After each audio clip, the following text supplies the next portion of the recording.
these truths to be self-evident, that all men are created equal, that they are endowed by their Creator to certain unalienable rights, that among these are life, liberty, and the pursuit of happiness. But did you know when Thomas Jefferson wrote those famous words in the Declaration of Independence, it did not include people of color. It did not include women. It only included land-owning white men. One abolitionist once said that never before have someone been given such credit and fame for something they did not do. Because yes, he was not an abolitionist. Yes, he was the president, but he was also a slave owner. And I believe that as his grandson, we have to hold the man responsible for all the things that he was, not just the good things. It's all about the good, the bad, and the ugly, and there was some ugly. And isn't it ironic that now his ninth generation grandson, who was a black man, will be now standing in front of you calling him a hypocrite.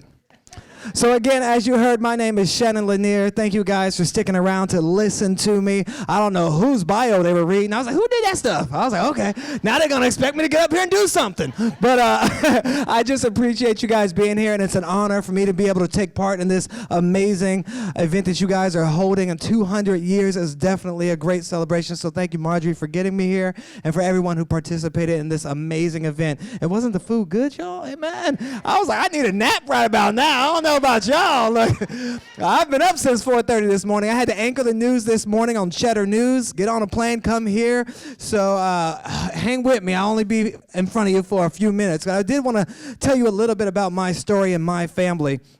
So a lot of people always say, well, when did you know that you were a descendant of Thomas Jefferson? It's really my entire life. My mother and my family has always passed down my heritage to me through the oral history of the family. And my brother Sean and I, it just seems like we've always known it. But I remember once when we were studying the presidents in second grade in Virginia. No, it was in Georgia. It was in Georgia. We were studying the presidents, and I said, well, this gives me a good opportunity to tell the class who I'm related to. So I stood up in Georgia some 30-something years ago and said, well, Thomas Jefferson is my great-great-great-great-great-great-grandfather. And the teacher said, sit down and stop telling lies. You know it. She said, sit down. She's saying it today. Yeah, they told me to sit down and stop telling lies. The whole class laughed at me. I was mortified. But you know what? I have a wonderful mother, because she came to school the next day and said, do not tell my son he is lying. He is a descendant of Thomas Jefferson and Sally Hemings. And one of the things that she taught my brother Sean and I is to be strong in the belief of who we are. Do not let anyone else dictate our lives and what we represent, because if you start to let them define you, they will continue to define you for the rest of your life. So I still praise my mother for instilling that in my brother and I and holding true to that throughout our lives. And it's just amazing to see how far this story has gone, because a lot of people, I'll give you some background in case you're not familiar with Thomas Jefferson and Sally Hemings' story. Well, once Thomas Jefferson's wife passed away, because a lot of people think it was an affair, but it wasn't. His wife had already passed away. 6 years later, he went over to Paris and he sent for his daughters. Sally Hemings was one of the ones who was watching over his daughters. Then she went over to Paris to help them in 1789. She was only about 14 at the time. Jefferson was like 45 at the time. And I know a lot of people say, you know, well, that's pedophile. Well, that didn't exist then. Women were dying younger, so they started families younger. People were, you know, more mature at a younger age because you had no choice to be. So it's hard to really judge history in contemporary eyes the way we see things now. We have to look at in the era that they were actually doing things at that time. But yeah, he was old and she was young. The truth still is there. And it's there that we believe that they began their 38-year-long encounter. Now, some people will say it was a relationship. I say she was a slave, he was a slave owner. It was an encounter. Now, I was not there. I don't know what their relationship was like, but I know someone who owns someone doesn't really give the other person an opportunity to say, hey, is this okay? Do you mind? Hey, I wasn't there. I don't know. But in my mind, the slaves did not have rights. They did not have the opportunity to say no, even if they wanted to. So that's just what I believe. But when Jefferson was returning back to the U.S., he told Sally Hemings he wanted her to come too. Well, Sally Hemings' brother, James Hemings, was also in Paris. He was Jefferson's chef, and he was getting trained as a master chef in all the arts. Anybody ever wonder where we get macaroni and cheese from? James Hemings. Some of you all saw it on the Netflix documentary recently. There's another documentary coming out about his life on November 4th, Amazon Prime. Write it down, Amazon Prime. I'm executive producing that documentary that's coming out about James Hemings' life and talks more about how he not only brought macaroni and cheese, but French fries, French vanilla, all these things to the United States. So you can thank him for that. But when he was coming back, he said he didn't want to. He said, we're free in Paris. Let's stay here. I'll be here to support you. I'm with you. But at that time, Sally Hemings was pregnant with her first child. And Jefferson said, return back to the U.S. with me. If you do, I promise to free all of our children at the age of 21. And wouldn't you know it, he upheld his promise. Another point to the fact of him being the father, he wasn't in the practice of necessarily buying or selling slaves, but he did free all of his children with Sally Hemings at the age of 21. Now, a lot of people say freed. Two of the children were allowed to run away. He was all into documentation. He documented things down to the seeds he was planting. And he documented that the two younger children ran away. But their form of running away was giving them $50 and putting them on a stagecoach and letting them be seen to safety. And they were so fair-complected that they passed into white society and moved off. And some of them, we still don't know where their descendants are because they don't know who they are. And the other two were able to, once he passed away, they were able to get their freedom after that. But again, he wasn't in the practice of doing that, but yet he still owned over 600 slaves during his time. So a lot of people say, but he was a good slave owner. Is there such a thing? I don't think so. Not to me. And the thing was, when we talk about him not being an abolitionist, he had the power. He did, in the first draft of the Declaration of Independence, try to write in there that African Americans should, well, Africans at that time, the slaves should be freed, that they should be able to go to their own land or go back, as he believed that if they were freed here in the U.S., that they would revolt and take over and kill off all the slave owners. And so he said, if we're freed them, we should send them back to Africa or send them back to another land where they can be separate from us. But the people who were also writing the Declaration of Independence, they chose not to do that, and that didn't stand. But he still had the opportunity, and I believe that he could have done more. He could have done more to free the people on his plantation, to maybe make them, give them free land. He has so much land. If anybody's ever been to Monticello, you know it's beautiful, so much land. He could have given them their own land there and freed them or made them indentured service. So many opportunities, but that's one of the things he failed on. And a lot of people will say, well, why didn't he?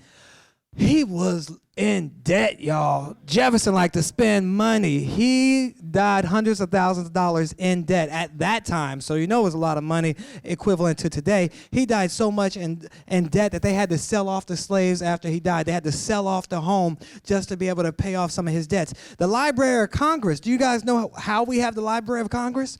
He loved collecting books, reading books. He was a genius, and they had to sell off all of his books because he was in debt, and that's how we got the Library of Congress started. So his, I don't know if he was a hoarder or what was going on, but he liked to collect things. He liked to get things from faraway lands. He liked to spend lots of money on Lewis and Clark's expeditions. So many things that he did, his lavish lifestyle caused for him to go into debt. He built, let me say, I was about to say he built Monticello. Y'all know he ain't built nothing. Let's be real. We know who built it.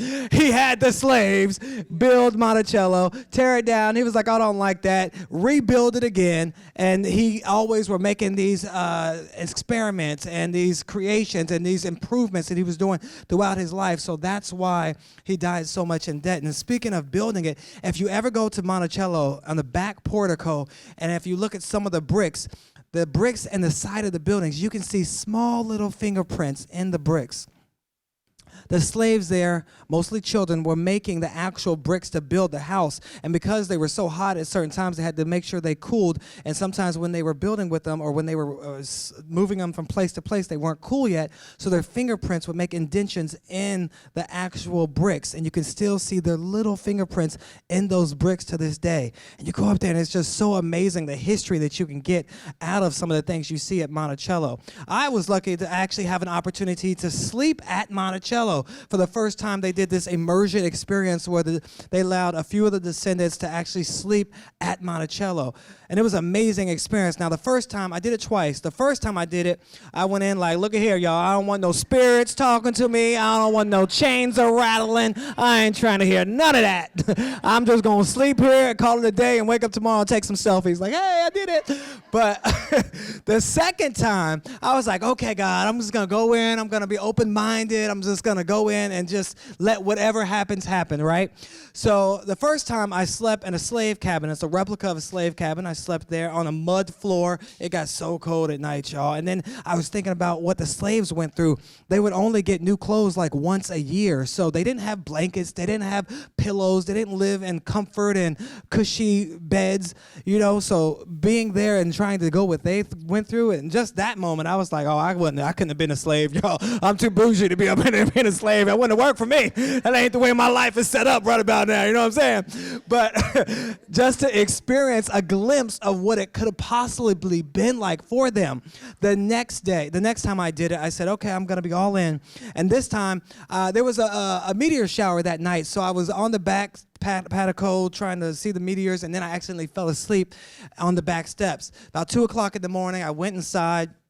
This time I slept in the house. If you've ever been there, the bottom of the house, they have these underground tunnels so the slaves can move throughout the house without being seen by the guests. So I went down to the wine cellar, and I slept in the wine cellar, and it had these sort of like barricades up, the railings up so people can't touch the wine. So I roll over in the middle of the night, and I open my eyes, and I look at these railings right here, and all of a sudden I couldn't breathe. I was like, I couldn't catch my breath. I didn't know what was happening. And it was at that moment I felt possibly what my ancestors could have been feeling at that time, that I was in captive, that yet there were no shackles on me holding me down, but these bars were right there holding me from escaping from this room. I couldn't even breathe or catch my breath. And at that moment, I had the most deepest connection with my ancestors that I've ever had in my life, because I opened myself up for that experience. And I just began to cry in that moment, thinking, is this what my ancestors felt like when they were at Monticello, this beautiful mountaintop with these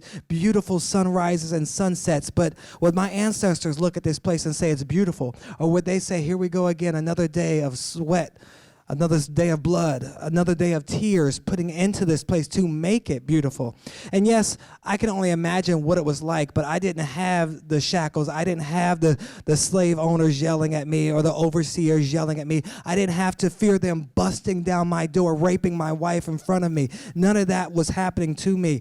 And just think of all the smells that you would have to smell at a plantation, between the animals, the people not being able to bathe, but yet they're working day in and day out, the sweat going into the blood, all of these things that they had to endure, and yet they did it day in and day out. That's what I felt in that moment. That's the experience I had at Monticello, and it was just impactful just talking about it. It gives me chills even to this day, experiencing and talking about that impactful opportunity that we had to sleep there. But it just makes it more of a reality for some people to understand what they went through. That they didn't have the lives that we have. They didn't have the luxuries that we have. But it's because of their sacrifices that we are here today. It's because of everything that they did that we have the opportunity to be free, to be in communities where we can own homes and have things that our ancestors never had. And I try to teach that to my children, but I also try to teach my children that we didn't just come from slaves. We came from the strongest people ever created on this earth. They can endure the unthinkable. They can go through life, go through things that people can't even imagine and survive. When people couldn't survive the Middle Passages, 3 months going across sea, people were dying, people were committing suicide, people were jumping overboard. Our ancestors, who we come from, they made it. They survived. So yes, we come from kings. We come from queens, but we also come from the strongest people possible. So how dare we complain about our lives and the little troubles that we have? When I want to cry and complain about some of the things going on in my life, I'm like, thank God that my ancestors went through it so I didn't have to go through it. Thank God that they did all those things so I can have the opportunity to even be alive. So how dare I complain about what's going on in my life? I just give glory to God in that moment and say, oh, only but there go I, but the grace of God, so I didn't have to go through those things. So just think about that when you're not having a good day, when you're having a bad day and you think things could go worse. Oh, this is the worst day ever. No, somebody definitely had it worse than we had it in that moment. So just something for fruit for thought to think about. So sometimes when you're going through bad days, but that's one of the things I try to instill my kids, especially because they're getting older. They're 11, they're 9, they're 6 right now, to have 2 girls and a boy. And I try to make sure that they know they come from greatness. And you guys that are sitting here come from greatness. So never forget that. Never forget where you come from. It goes much further than just slavery. But a lot of people want to focus on Thomas Jefferson and my ancestry. So I'll stick with that a little bit. Because when I was also down at Monticello for the first time, I met my co-author, Jane Feldman. Now, I wasn't thinking about starting to write a book at 19, but at meeting Jane, and she wanted to photograph the family, Thomas Jefferson's descendants, both through his wife, Martha, and through the enslaved woman, Sally Hemings. And she wanted to get a picture of everybody together on the steps of Monticello. This was about in 1998, and she was told that would not be appropriate. They didn't want the picture to be taken. This was the staff at Monticello telling us we couldn't take a family photo because they didn't think it would be appropriate. But I said, look, this is my granddaddy's house. I walked up on the steps. I grabbed the microphone. I said, family, come up here for a family photo. Everybody come up here. And don't you know, everybody jumped on the steps. Now, there were a few people that was like, I ain't doing it. You know, stank folks. But they're the haters that are missing out. But majority of the families jumped up on those steps for the opportunity to represent each other as family. This family that had been separated for hundreds of years after slavery, now coming together to represent a multicultural family coming from the founding father. And that was a photo that Jane got that also went around the world. I remember Oprah had it on her show. So many people took part in that opportunity to jump on and make a difference, to say they're going to, change the course of history. And I think one of the things that my family does is if they can teach us through the hardships, through the troubles, through the racism, through everything else that we have gone through, that we can still be family, then maybe other people in this country can still come together despite their differences and consider each other as family and start the reconciliation process that a lot of people still need to go through. The problem is a lot of people don't want to talk about slavery, or they are afraid to talk about slavery, or they're afraid of being blamed for slavery, that they don't want to talk about it. But we can't begin the healing process until we start to talk, until we start to recognize, yes, it did happen. This is not an imagination. And a lot of people think, oh, it's years ago. It's ancient history is when the dinosaurs. No, people are alive today that knew people that were slaves. Mr. Morris proved that earlier coming up here. People are alive today that knew someone who was either a slave or knew someone that was a slave. So it's not ancient history. It's not that far off. We were in slavery longer than we've been out of slavery. So just think of those things and trying to consider some of the things that you guys go through in your life and some of the people that you talk to when people are out there and they're trying to make a racist joke. Well, guess what? If you're not laughing at it, they're going to stop telling those jokes. So there are things you can do today to make a difference. Maybe you're not jumping on the steps taking a picture with a multicultural family, but the things and the decisions you do can affect how other people's behave and act. If someone is telling a racist joke and you're like, you know what, that's not cool. You shouldn't do that. Guess what they're probably going to stop doing? Telling the jokes. So you can start to make the difference in your household today. The behavior that you have in your household, things that your children are listening to, things that you're perpetuating in your lives, those things can stop and try to reverse the cycle, even if you were raised in a racist house. Jane and I, I'll tell you a few stories from the book. Jane and I toured around the country to meet other descendants of Jefferson, both through his wife, Martha, and through the enslaved woman, Sally Hemings. And we put it in the book, Jefferson's Children, the story of one American family. And through these stories, we're telling the family stories for the first time that had never been told. Sometimes it was through a historian or other people, but not the family. So for the first time, you were able to hear the voices. My cousin Dan, his name is Dan Hemings, and he was raised in a very racist environment. All his family members have Confederate flags tattooed on their body. And this is Dan's life. And Dan met his wife, Mary, at the time, and she said, I'm not raising my kids the way your parents raised you. I refuse to let my kids be racist. And he changed the cycle of racism in his family. He, at that moment, changed the way he was thinking and the way he was raising his children to think, and he did not raise boys that were racist. He did not have a Confederate flag tattooed on his body. His brother did, his father did, his other relatives did, but he chose not to, and to change that cycle. So I think one of the brave lessons Dan teaches us, because we told Dan, you know, you're putting your face out there, people are going to know who you are. He lives in rural Virginia. I'm like, he don't even have a street name. He's like, just turn left at the Big Rock. And I'm like, I don't think we should be going over his house, but all right, let's go. So we went over there. I was afraid. I was like, let me just watch him. I'm like, this is my location, the Big Rock, y'all. If anything happens to me, I had to tell my family. But so it was, in all honesty and seriousness, that he could have been hurt. People could have put threats on his life, because in that community, they didn't want to accept us. They didn't want us around. Again, this is a very racist community that he was still living in. But he said, this is the most important thing that I've ever done in my life, and it has to stop now. And if I have to take sacrifices for that, then it would be worth it. But he teaches us that no child is born a racist. It's something that has to be taught to them. Who has seen the Little Mermaid reaction videos lately? My children are one of those videos. Hey, Tina Knowles retweeted us. I'll just throw that out there. So my kids were going viral recently for the Little Mermaid reactions, but just showing that, you know, a lot of kids, whether they were black, whether they were white, watching it, they just wanted to love the Little Mermaid. They wanted to sing along. And it shows you that a lot of these things, they are taught. A lot of the differences that they're seeing are because they're seeing it in their household. So be mindful of what you're saying around these young people, because they are always listening. So that's Dan Hemming's story, and I thank Dan to this day for sharing his story and having the courage to share that story, because it has taught so many. We go around the schools and speak all across the country, and kids say, yeah, I'm not doing it. My parents said this and they said that, but I'm not going to live my life. I'm going to be like Dan and change the cycle in my family, and it's just so heartwarming to see that it's making a difference in that way.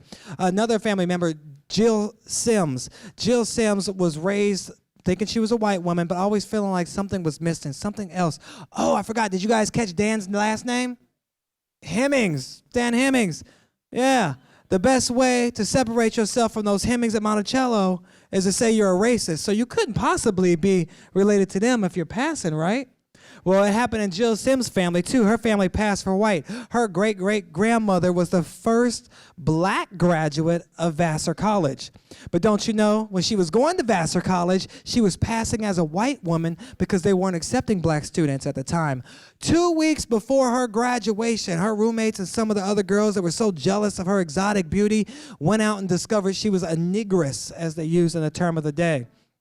And they tried to stop her from graduating 2 weeks before graduation. You broke the law. You lied. You deceived everyone. You shouldn't be allowed to graduate. They almost stopped her from graduating.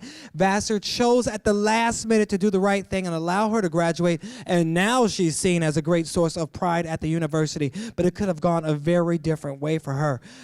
Interestingly enough, her brother, Frederick, was not as fair-complected as she was, so he wasn't able to pass for white. He was still a graduate of MIT, so it's just a smart family.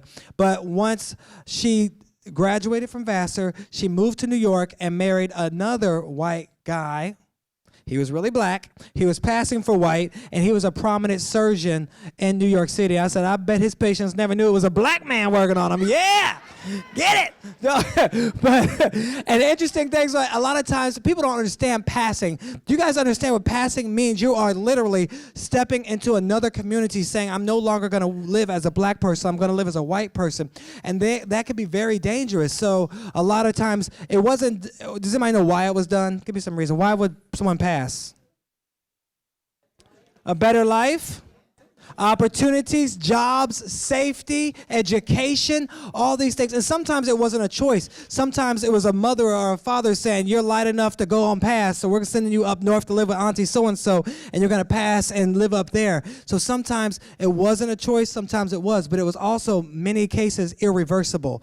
Once you made that decision, you cannot go back to the other community. And we hear stories about siblings walking across from each other, not allowed to speak to each other, because if someone found out that they were passing, they could be killed. They could put threats on their lives.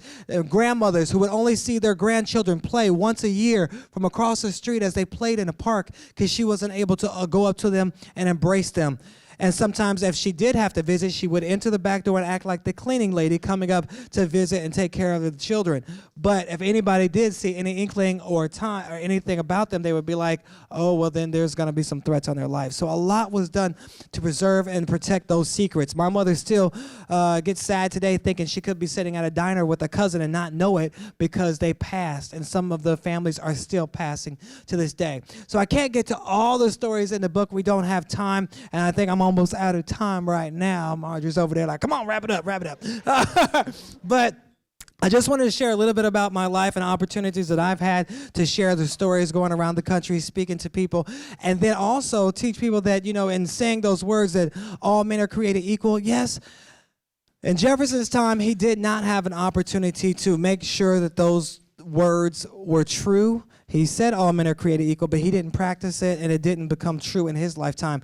But as my co-author Jane Feldman always says, it's up to each and every one of us sitting here today to make sure that all men are created equal, that we can do as much as possible in our daily lives, in our personal homes, on the job, even in those times when it's uncomfortable to be confronted by some of those things, to say all men should be created equal and to act like that in our daily lives. So all of us in here, you got some homework to do. It's up to all of us to change the world one step at a time, but we can do it together. You guys say we can do it together? All right. Thank you guys so much for your time. I really appreciate it.